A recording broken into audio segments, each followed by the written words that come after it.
Au niveau des recettes, les produits sont restés constants. Les recettes fiscales, donc, je vous en ai parlé. Également, l'autofinancement ex-ante qui est à 5,2 millions, post-ante à 7,2 millions. Donc, c'est l'épargne brute précitée que je vous parlais tout à l'heure. Donc, la réouverture du centre aquatique, la mise en place des rythmes scolaires, la baisse drastique des dotations d'État avec 750 000 € qui vont arriver, mais là, c'est des dotations civiles. Et les interrogations sur le FPIC, c'est effectivement, avec le nouveau schéma intercommunal et la redistribution totale, on va voir ce que vous arrivez, tout ça est encore bien certain. Bien, moi, ce que je vous propose, c'est d'ouvrir la discussion à ce stade, et puis s'il y a des questions sur les autres comptes administratifs, assainissement, eau, etc., on y va. Qui souhaite s'exprimer? Oui, monsieur Eric. Oui. Merci pour la présentation.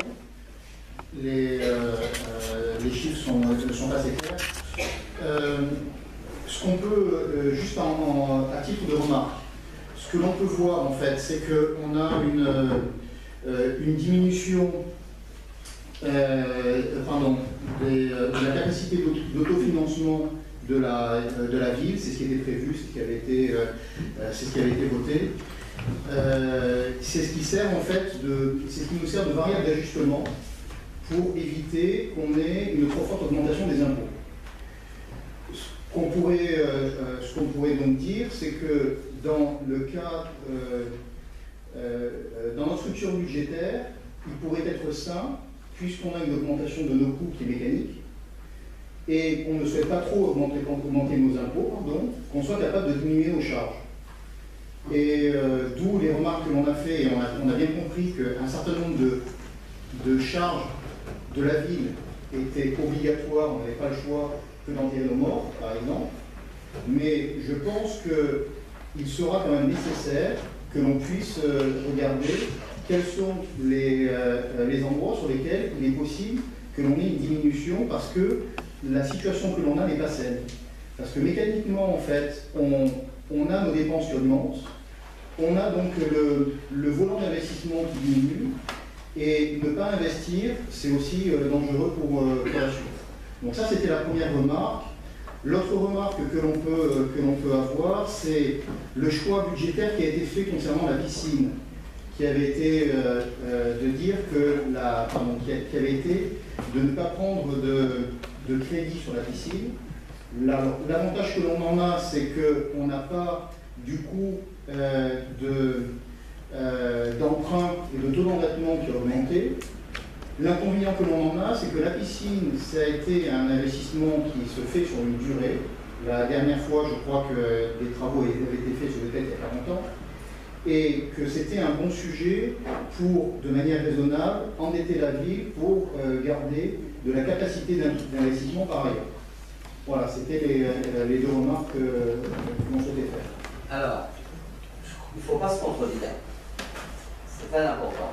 On a des contraintes qui sont nationales et qui font que, effectivement, comme nous avons très bien géré, on a une capacité d'autofinancement très importante, assez étonnante d'ailleurs, l'autofinancement net hors amortissement, et quand les premiers dans les Yvelines, pour une ville de 25 habitants, et je me suis même laissé dire qu'il était supérieur à celui du département des Yvelines, hors amortissement, hors amortissement, qui est aussi de l'investissement.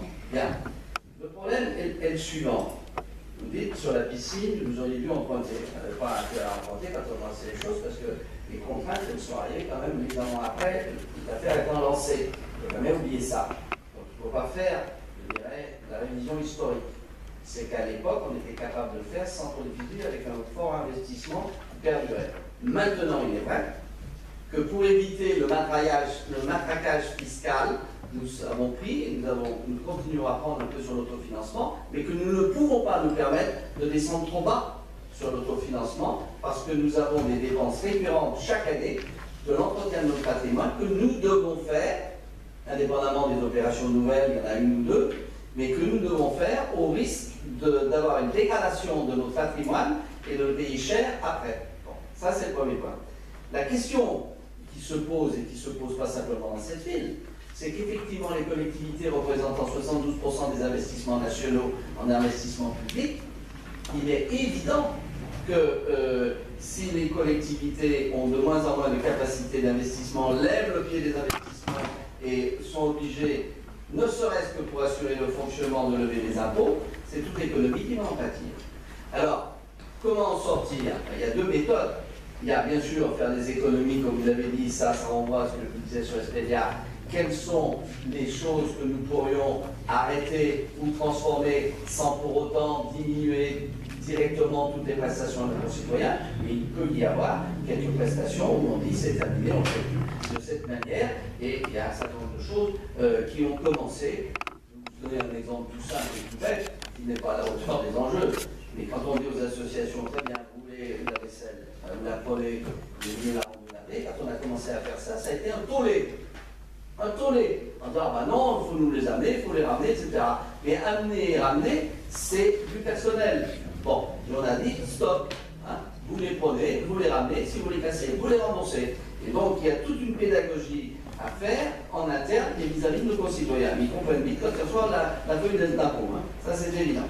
Donc ça me paraît évident. Mais on est donc dans un équilibre assez difficile entre la nécessité de conserver quand même un minimum d'autofinancement.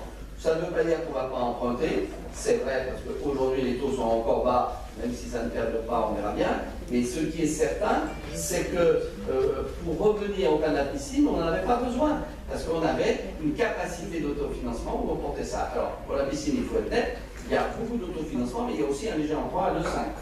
Hein? C'était plus pour la passerelle, mais bon, il tombe dans le budget général, etc.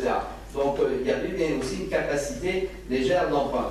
Pour les, il y a des investissements qui vont arriver sur lesquels je pense qu'on peut se permettre de faire des études et avancer.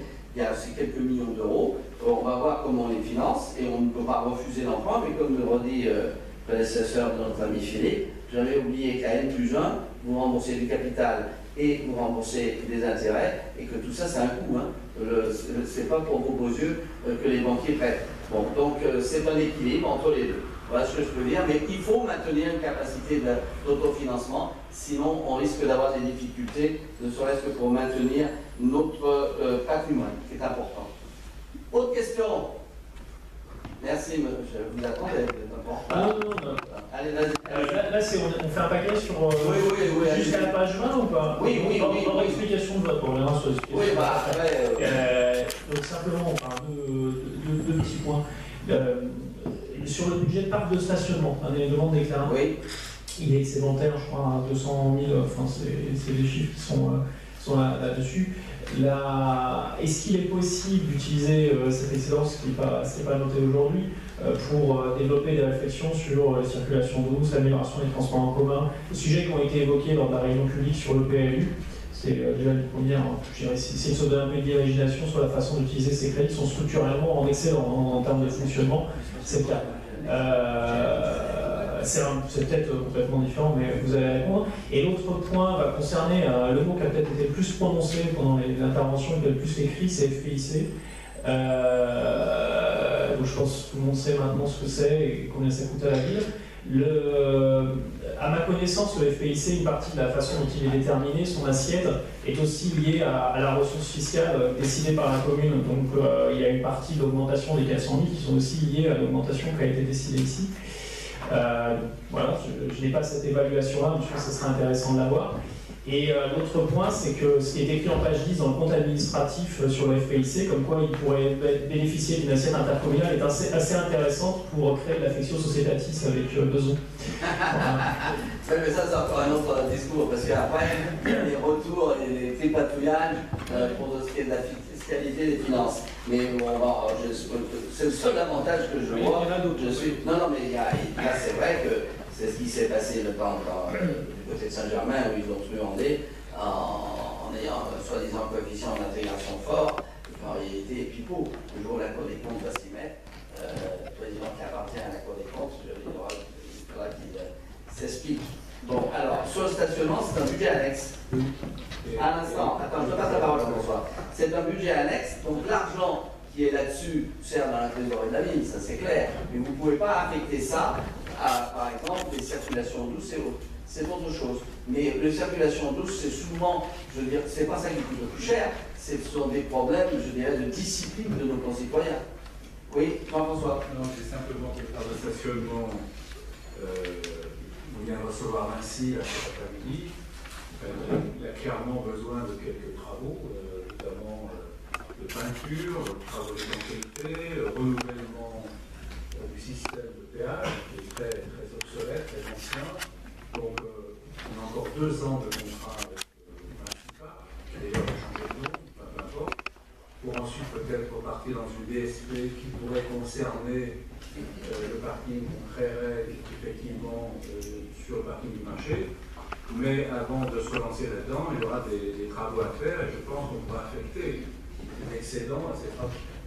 Oui, donc on est assez contraint sur le cas. Mais enfin, il faut savoir, ça sert dans la trésorerie d'Aline. La trésorerie est plus, heureusement. Autre question.